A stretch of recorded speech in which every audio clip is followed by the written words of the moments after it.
खरं तर आज हा सगळा नाट्य जिथे घडलं तिथे निमित्त होतं एका कार्यक्रमाचं। कार्यक्रम होता शरद पवार यांच्या लोक माझा सांगाती या पुस्तकाच्या पुनर्प्रकाशनाचा आणि याच कार्यक्रमासाठी उपस्थित होते एबीपी माझाचे मुख्य संपादक राजीव खांडेकर आणि लोकसत्ताचे संपादक गिरीश कुबेर या दोघांनी या कार्यक्रमाला उपस्थिती लावली होती आणि हे जे सगळं नाट्य घडलं ते या दोघांच्या समोर घडलं।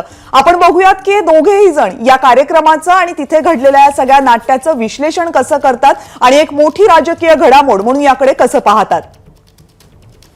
राष्ट्रवादीमध्ये आज अनेक घडामोडी घडताना पाहायला मिळतात। शरद पवारांनी घोषणा केलेली आहे की अध्यक्षपदावरून मी निवृत्त होत आहे आणि त्यानंतर कार्यकर्त्यांचा पदाधिकाऱ्यांचा जे आहे तो एक मोठ्या ज्या आहे त्या भावना आपल्याला पाहायला मिळाल्या। आपल्यासोबत एबीपी माझाचे मुख्य संपादक राजीव खांडेकर आहेत। सर, खरं तर कसं बघताय या सगळ्या घडामोडींकडे? कारण शरद पवारांनी घोषणा केली त्यानंतर कार्यकर्ते सुद्धा जे आहे ते त्यांनी दुःख अनावर झालं सगळ्या गोष्टी। राजू, माझ्याबरोबर गिरीश कुबेर आहेत लोकसत्ताचे संपादक आणि आम्ही दोघंही जेव्हा हे घडलं तेव्हा स्टेजवर होतो आणि जसं समोर बसलेल्या प्रत्येकाला तो धक्का होता तसाच तो सगळ्यांनाच धक्का होता। कारण शरद पवार या टप्प्यावर अशा पद्धतीनं अध्यक्षपदाचा राजीनामा देतील याची अपेक्षा कुणीच केली नव्हती। मध्यंतरी काही दिवसांपूर्वी त्यांनी असं भाष्य केलं होतं की भाकरी फिरवायची वेळ आलेली आहे। तर भाकरी फिरवण्याचा अर्थ वेगवेगळ्या प्रकारे लोकांनी लावून घेतला होता, पण त्याच्यामध्ये एक ही शक्यता होती की कदाचित ते अध्यक्षपदाच्या बद्दलही असं करू शकतात, पण करतील आणि आत्ता करतील आणि पुस्तकाच्या प्रकाशनाच्या निमित्तानं करतील याचा अर्थातच अंदाज नव्हता। लोकसभेच्या निवडणुका 2024 म्हणजे जेमतेम आता 8-10 महिन्यावर आलेल्या आहेत आणि त्यावेळेला त्यांनी हा निर्णय घेणं याचा नेमकं कारण काय, त्यांनी आत्ता ही वेळ का निवडली याच्याबद्दल आता खरं तर खूप प्रकारे राजकीय विश्लेषकांमध्ये चर्चा सुरू आहे। मला असं वाटतं की त्यांनी हा निर्णय कुटुंबामध्ये एकट्याने निर्णय तो घेतलेला नाही, त्यांनी कुटुंबामध्ये चर्चा करून निर्णय घेतला। या निर्णयामध्ये प्रतिभाताई होत्या, या निर्णयामध्ये सुप्रिया सुळे होत्या आणि अजित पवार हे सुद्धा होते। त्यामुळे पूर्ण विचार करून त्यांनी हा निर्णय घेतलेला आहे। आता असं आहे की कार्यकर्त्यांना अर्थातच तो निर्णय मान्य नव्हता, पण पवार हे असं व्यक्तिमत्व आहे की त्यांनी एकदा निर्णय घेतल्यानंतर ते आता तिथून किती मागं येतील आणि जर त्यांनी तो निर्णय मागं घेतला तर त्या निर्णयाकडे कसं बघितलं जाईल हाही एक भाग आहे। या निर्णयानं त्यांनी पुन्हा एकदा महाराष्ट्राला आणि देशाच्या राजकारणाला एक मोठा धक्का दिला हे मात्र नक्की। तुमच्याकडे येतो गिरीश कुबेर सर माझ्यासोबत आहेत, तुम्ही प्रत्यक्ष होतात। राजकीय अर्थाचा नेमकं काय घ्यायचं? नाही, शरद पवारांचं आयुष्यभराचं राजकारण जर बघितलं आपण तर ते कुठलाही निर्णय भावनेच्या आधारे घेत नाहीत। सतत बुद्धी आणि तर्क याचा एक कायम आधार पवारांच्या निर्णयामध्ये राहिलेला आहे। तर शरदरावांचा आजचा निर्णय याच मालिकेमध्ये बसतो। म्हणजे पक्षाला आपली गरज असताना हा असा निर्णय घेणं एक त्याची स्वतःची एक राजकीय ताकद त्यांनी दाखवून दिली, पण त्याचबरोबर स्वतःच्या पक्षाच्या पुढच्या पिढीच्या नेत्यांसमोर त्याने एक अतिशय मोठं आव्हान निर्माण करून ठेवलेलं आहे आणि त्या आव्हानाचं उत्तर माझ्याकडे आहे, पण आव्हानही मीच निर्माण करणार अशा स्वरूपाची त्याची ही मांडणी आहे। व्यक्तिगत पातळीवर पाहिलं तर आपण हा अतिशय योग्य आणि स्तुत्य निर्णय असं म्हणायला हवं। याचं कारण असं की अन्य ठिकाणी म्हणजे डावे थोडेसे सोडले तर आता अमुक एखादं नेतृत्व पास झालं असं पुढच्या पिढीच्या लोकांना वाटायची वेळ येते की आता हे कधी पद सोडणार। तर असं असताना हा प्रश्नसुद्धा लोकांच्या मनामध्ये नसताना राष्ट्रवादी संदर्भात त्यांनी हा निर्णय घेतला खूप महत्त्वाचं आणि त्यांच्यासाठी अतिशय मला असं वाटतं की कौतुकास्पद हा निर्णय आहे। आणि हा निर्णय घेऊन म्हणजे पद सोडून पक्षाची सूत्र पक्षाचं राजकारण आपल्याभोवती फिरत राहील याचा एक अप्रत्यक्ष धडासुद्धा त्यांनी या निमित्तानं घालून दिलेला आहे। कुठेतरी राष्ट्रवादीच्या अंतर्गत गटबाजीची किनार म्हणता येईल का? कारण जयंत पाटलांनी आपल्या भाषणात बोलताना म्हटलं का हवं तर तुम्हाला ज्यांच्याकडे पक्ष द्यायचा आहे त्यांच्याकडे दिलं तरी आमची तयारी आहे। नाही, असं थेट म्हणता येणार नाही, पण शेवटी कसं असतं की प्रत्येक पक्षाचा नेता स्वतःच्या कृतीतनं अन्य पक्षातल्या त्याचबरोबर स्वतःच्या पक्षातल्या पुढच्या पिढीच्या नेत्यांना संदेश देत असतो। तर हा स्वतः निर्णय घेऊन स्वतः पवारांनी आपल्याच पक्षाच्या नेत्यांना आव्हान निर्माण केलेलं आहे की तुम्हाला पक्ष वाढवायचा आहे, तुम्हाला पक्षाचं अस्तित्व टिकवायचं आहे, पसरवायचं आहे, तर आता तुम्हाला अधिक कष्ट करावे लागतील आणि ते कष्ट करण्याची वेळ ही आजपासून सुरू असं त्यांनी या निर्णयाने दाखवून दिलेलं आहे। आता याचे परिणाम तुम्ही म्हणतात तो एक विश्लेषणाचा भाग घेतला 2024ला दिसतील पवारांच्या अस्तित्वाची गरज किती आणि काय आहे पक्षाला, हे या निमित्तानं त्यांच्याच पक्षातल्या अन्य नेत्यांना नेता स्वतःच्या कृतीतनं अन्य पक्षातल्या त्याचबरोबर स्वतःच्या पक्षातल्या पुढच्या पिढीच्या नेत्यांना संदेश देत असतो. तर हा स्वतः निर्णय घेऊन स्वतः पवारांनी आपल्याच पक्षाच्या नेत्यांना आव्हान निर्माण केलेलं आहे की तुम्हाला पक्ष वाढवायचा आहे, तुम्हाला पक्षाचं अस्तित्व टिकवायचं आहे, पसरवायचं आहे, तर आता तुम्हाला अधिक कष्ट करावे लागतील आणि ते कष्ट करण्याची वेळ ही आजपासून सुरू असं त्यांनी या निर्णयाने दाखवून दिलेलं आहे. आता याचे परिणाम तुम्ही म्हणतात तो एक विश्लेषणाचा भाग घेतला 2024ला दिसतील. पवारांच्या अस्तित्वाची गरज किती आणि काय आहे पक्षाला, हे या निमित्तानं त्यांच्याच पक्षातल्या अन्य नेत्यांना जाणवेल आणि ह्या ज्या सगळ्या मध्यंतरी वावड्या किंवा अफवा ज्या उठत होत्या, हा इकडे गेला तो तिकडे राहणार वगैरे वगैरे, त्याला अप्रत्यक्षपणे त्या नेत्यांना सुद्धा या निर्णयाचा एक मोठं आव्हान त्यांच्यासमोर उभं राहील.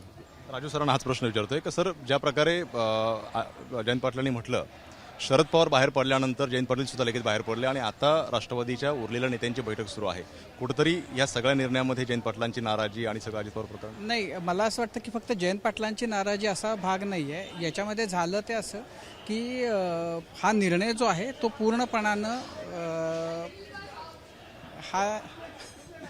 हा निर्णय जो आहे तो पूर्णपणानं त्यांनी कुटुंबामध्ये घेतलेला होता आणि त्यामुळं असं पाहायला मिळालं की जेव्हा शरद पवारांनी हा निर्णय जाहीर केला तेव्हा त्यांची नात रेवती धक्का बसून म्हणजे तिला इतका किती इमोशनल झाली आणि ती रडताना दिसत होती. आता हा त्यांनी धक्का दिला तो कुणाकुणाला दिला, तर मधल्या काळामध्ये अशा चर्चा होत्या की राष्ट्रवादीमधल्या एका गटाला BJP बरोबर जावं अशी त्यांची इच्छा आणि खूप वेगवेगळ्या प्रकारची नावं त्यामध्ये घेतली जात होती की ह्यांना जायचं आहे, यांना जायचं आहे, हे जाऊ इच्छितात. आता त्या सगळ्यांच्या समोर एक मोठा प्रश्न शरद पवारांच्या या निर्णयामुळे झालेला आहे. आता जर ही मंडळी राष्ट्रवादी सोडून जर BJP बरोबर जातील तर पक्षाचं जे गाव पातळीपर्यंतचं जे कार्यकर्त्यांचं जे काही जाळं आहे, कार्यकर्ते आहेत ते होऊ देणार नाहीत, ते माफ करणार नाहीत. अशा प्रकारची एक व्यवस्था या त्यांच्या निर्णयातून निर्माण झाली असं मला वाटतं. त्यांनी पक्षातून बाहेर पडणाऱ्यांच्यासाठी दोर कापून टाकलेत आजच्या त्यांच्या या निर्णयानं आणि अशा प्रकारचे निर्णय आणि या प्रकारचे खेळ राजकीय डावपेच करण्यामध्ये पवार खूप वस्ताद आहेत. हे वेळोवेळी महाराष्ट्रानं पाहिलेलं आहे. राजीनामा त्यांनी दिला पण पक्षातल्या अनेकांच्या नजरा ज्या BJPकडे लागल्या होत्या त्यांची त्यातनं अडचण झाली, पण हे शॉर्ट टर्म झालं. लाँग रनमध्ये जे गिरीशनी मगाशी सांगितलं की 24च्या निवडणुका इतक्या समोर असताना असा निर्णय घेणं हे म्हणजे फक्त राष्ट्रवादीपुरतं नाही, हे एकूण सगळ्या विरोधी पक्षांच्यासाठी सुद्धा खूप मोठं चॅलेंज आहे. विरोधी ऐक्याच्या बद्दलसुद्धा त्याच्याबद्दलसुद्धा प्रश्न त्यातनं निर्माण होणार आहेत आणि त्यामुळं या पुढच्या काळामध्ये हे जे राजकारण आहे ते कशा प्रकारे आणखीन उलगडत जातं याची सगळ्यांप्रमाणेच आम्हालाही उत्सुकता आहे. एक अतिशय छान मुद्दा राजूनी मांडला, त्यातच फक्त तो विस्तार करायला हवा की स्वतःच्या पक्षातल्या संभाव्य फुटीरांविरोधात स्वतःच्या पक्षाचे समर्थक आणि एकंदर व्यापक सहानुभूतीदार यांचा भला मोठा अडथळा पवार यांनी राजीनाम्याने निर्माण करून ठेवलेला आहे. आता या क्षणाला कुठलाही जर त्यांच्या पक्षातला अन्य नेता हा जर पक्षांतर करण्याचा किंवा अन्य काही राजकीय विचार करत असेल तर मला असं वाटतं की त्याच्यासाठी हे एका प्रचंड मोठं आव्हान असेल. राजकीय आयुष्यातनं उठण्यापर्यंत त्याची वेळ येऊ शकते, कारण या भावनेचा जो परिणाम आहे हा 1 वर्षभर निश्चित राहील लोकसभा निवडणुकीपर्यंत. त्यामुळे पवारांच्या शब्दासाठी आता अधिक जीव तोडून कार्यकर्ते आणि त्यांचे सहानुभूतीदार काम करतील. त्यांची सहानुभूती मिळवणं हे आता संभाव्य नेत्यांना NCPच्या हे जास्त आवश्यक ठरेल. म्हणजे याच्यामध्ये राजू एक असं जर तू होतास तिथं तू बघितलंस की जेव्हा नेते बोलत होते तर तेव्हा सगळ्या नेत्यांनी हा एक सूर होता की तुम्ही आत्ताच्या आत्ता मागं घ्या राजीनामा. तर त्यावेळेला प्रतिभाताई त्यांच्या शेजारी थ्रूआउट बसून होत्या, पूर्ण वेळ त्या बसून होत्या आणि त्यांनी सुरुवातीपासून सांगितलं की नाही, ते मागं नाही घ्यायचा निर्णय. हा झाला एक भाग. त्या हेही सांगत होत्या की जेव्हा लोक बोलत होते की मग आता ह्या प्रश्नांचं काय होईल, त्या प्रश्नांचं काय होईल, तेव्हा त्या हे सांगत होत्या की ह्या प्रश्नांच्या सोडवणुकीसाठी शरद पवारांची मदत, त्यांचं सहाय्य तुम्हाला असणारच आहे. अध्यक्षपद त्यांनी सोडल्यामुळं ते ह्या सगळ्यापासून बाजूला जाणार आहेत असा त्याचा काही अर्थ होत नाही. तर त्याचा अर्थ हा की अध्यक्षपद त्यांनी सोडावं किंवा त्यांनी सोडण्याचा जो निर्णय घेतला आहे त्याच्यामध्ये प्रतिभाताईंचा पूर्ण त्यांना सपोर्ट होता या काळामध्ये सुप्रिया ह्या काही बोलल्या नाहीत, पण सुप्रियांचा सुद्धा त्याला पूर्ण सपोर्ट होता, कारण त्यांनी कुटुंबामध्ये गेल्या जवळपास 20-25 दिवसांपासून या विषयाची चर्चा करून हा निर्णय घेतला. अजित पवारांना या निर्णयामध्ये विश्वासात घेतलं होतं, पण तरी देखील जेव्हा पवारांचा हा निर्णय योग्य आहे अशा अर्थाचं कुणी बोलण्याचा प्रयत्न केला तेव्हा तो खलनायक होण्याच्या दिशेनं त्याची वाटचाल सुरू झाली. त्यामुळं पवारांचा निर्णय कितीही रास्त असला, त्यांनी तो पूर्ण विचारांती घेतलेला असला, तरीसुद्धा कार्यकर्त्यांना तो समजावून सांगण्याचा जर कोणी प्रयत्न करेल तर या टप्प्यावर तो खलनायक ठरेल अशी आत्ताची स्थिती आहे. आणि त्यामुळं म्हणजे हे ते पवारांचं एकदम टिपिकल ते पॉलिटिक्स जे असं, म्हणजे टिपिकल नाही खरं तर ते नेहमीपेक्षा वेगळं राजकारण जे असतं की त्यांनी एक बॉल टाकला, आता त्याच्यामध्ये ॲक्च्युली किती जण आऊट झालेत ते आपल्याला या घडीला कळत नाही आहे, पण अनेक जणांना त्याने आऊट केलंय. अनेकांना त्याने आऊट केलंय एवढं मात्र नक्की म्हणता येईल. एक नेहमी वैशिष्ट्य राहिलेलं आहे की दोन पद्धतीनं राजकीय विरोधकांना अडचणीत आणता येतं, असं पवारांच्या राजकारणाचं विश्लेषण केल्यानंतर दिसेल. एक म्हणजे जे त्याला हवं आहे ते अजिबात मिळणार नाही अशी व्यवस्था करायची, मग तो राजकीय विरोधक असेल तो पूर्णपणे तडफडणाऱ्या अवस्थेमध्ये राहतो. पण त्याच वेळेला एक असा राजकारणामध्ये टप्पा पवारांच्या राजकारणाचा इतिहास बघितला, नामांतरापासून अनेक दाखले देता येतील. तो असा आहे की आपल्या कडव्या विरोधकाला जे अपेक्षित आहे ते पटकन देऊन टाकायचं, त्याच्या पुढे कार्यक्रमच राहत नाही काही, असं अनेकदा त्यांनी करून दाखवलेलं आहे. हा निर्णय हा आपल्या पक्षातले संभाव्य जे कोणी आव्हानवीर अर्थातच कोणी असू शकत नाही, पण जे काही फुटीर असतील, दुसरा काहीतरी विचार करणारे असतील, किंवा इन्कम टॅक्स आणि CBI किंवा ED यांना घाबरून काहीतरी आणखी विचार करणारे असतील, त्या सगळ्यांसाठी या एका निर्णयाने बाकीचे सगळे दरवाजे बंद करून टाकलेले आहेत. सर, आज आणखीन एक गोष्ट म्हणजे त्यांनी जेव्हा सुरुवात केली की 1 मे 1960 पासून माझी सुरुवात झाली, तर ते प्रत्यक्षामध्ये हा निर्णय कालच घेणार होते आणि कालच याची घोषणा करणार होते, कारण काल 1 मे होता. त्यामुळं 1 मे 1960 ते 1 मे 2023 असं त्यांनी आपला तो राजकीय पट मांडलेला होता. अजितदादांनी त्यांना कन्व्हिन्स केलं की तुम्ही कृपा करून 1 ला करू नका, कारण तुम्ही हा जर निर्णय घेतला तर आमच्या वज्रमूठ सभेची वाट लागेल, आणि त्यामुळं त्यांनी तो 1च्या ऐवजी 2 ला केला. आणि जे आत्ता गिरीशनं सांगितलं की पवारांचे हा जो त्यांचा गुण आहे की ज्याला जे हवं आहे ते त्याला नाही दिलं, आणि ज्याला अपेक्षा आहे त्याला इतक्या अनपेक्षित, खास करून विरोधकाला इतक्या अनपेक्षित दिलं की तो भांबावून गेला की आता मिळाले पण आता त्याचं करू काय. तर त्या अवस्थेत त्यांनी आत्ता पक्षातले जे काही ते पवारांचे विरोधक कदाचित नसतील, पण आत्ता जे राजकारण सुरू आहे त्याच्यामध्ये वेगळा विचार करणारे जे आहेत त्यांची अवस्था त्यांनी एकदम काही वेळेला जंगलामध्ये असं डोळ्यावर एकदम बॅटरीचा प्रकाश मारल्यानंतर डोळे दिसेनासं होतं, डोळे दिपतात आणि सैरभैर होती, तशी त्यांनी पक्षातल्या अनेकांची अवस्था आजच्या या निर्णयानं केली असं म्हटलं पाहिजे. आणखी एक लक्षात घ्यायला हवं, म्हणजे अतिशय यातला महत्त्वाचा मुद्दा असा आहे की विरोधकांची याच्यामध्ये खूप जास्त अडचण आहे. याचं कारण असं की आता शरद पवार हे टीकेच्या परिघातनं बाहेरच गेले ना. आता तुम्हाला जे काही म्हणायचं आहे ते राष्ट्रवादीविषयी म्हणावं लागेल, आणि ते राष्ट्रवादीविषयी म्हटलं तर त्याला त्वेषानं उत्तर देण्याची जबाबदारी पवारांच्या नंतरची जी पिढी आहे किंवा फळी आहे त्यांच्यावरती आहे. विरोधकांना त्यांनी इतक्या शांतपणे पूर्णपणे निष्प्रभ करून टाकलेलं आहे की या सगळ्याच्या ते बाहेरच राहतात. मी पक्षाचा अध्यक्षच नाही आहे, त्यामुळे तुम्ही मला टीकाच करू शकत नाही. ही अवस्था पण फार महत्त्वाची आहे. म्हणजे याच्यामध्ये 2 उदाहरणं. एक तर मध्यंतरी अदानींचं जेव्हा प्रकरण झालं तेव्हा शरद पवारांची त्याच्याबद्दलची जी रिॲक्शन होती त्याच्यामुळं एकूण विरोधी पक्षांमध्ये काँग्रेस आणि बाकीच्या पक्षांची फार तीव्र प्रतिक्रिया होती.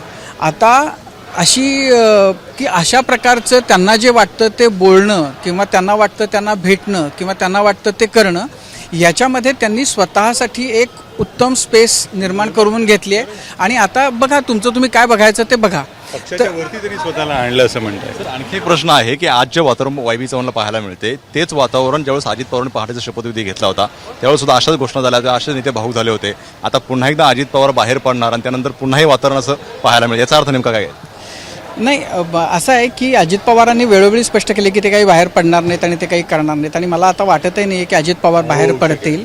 आता पवारांच्या या निर्णयामुळं अजित पवार कशाला कुणालाही जर, म्हणजे अजित पवारांनी अनेकदा स्पष्ट केलं की मी काही कुठं जात नाही, मी जाणार नाही. काल त्यांनी भाषणे त्याच पद्धतीनं तिथं केलं. मला असं वाटतं की जर कुणी विचार करत असेल तर त्यांना आजच्या या शरद पवारांच्या निर्णयानंतर पुनर्विचार करावा लागेल आणि अशा स्थितीमध्ये जर कोणी बाहेर जाईल तर ती कदाचित राजकीय आत्महत्या ठरेल असं मला वाटतं. शेवटचा प्रश्न, पवारांच्या निर्णयाने पक्षाला आणि महाविकास आघाडीचं भवितव्य काय फायदा होऊ शकतो? नाही, पवारांच्या निर्णयानं असं आहे की पवार याच्यापासून सगळ्या राजकारणापासून दूर जात आहेत असं तर नाही आहे. पवारांचं मार्गदर्शन तर मिळत राहणार आहे. अजित पवारांनी सांगितलं तसं की पक्षाचा अध्यक्ष सोनिया गांधी आहेत, अध्यक्ष कोणी झाल्यानं त्यांचं काही त्याच्यावरचं कंट्रोल जात नाही.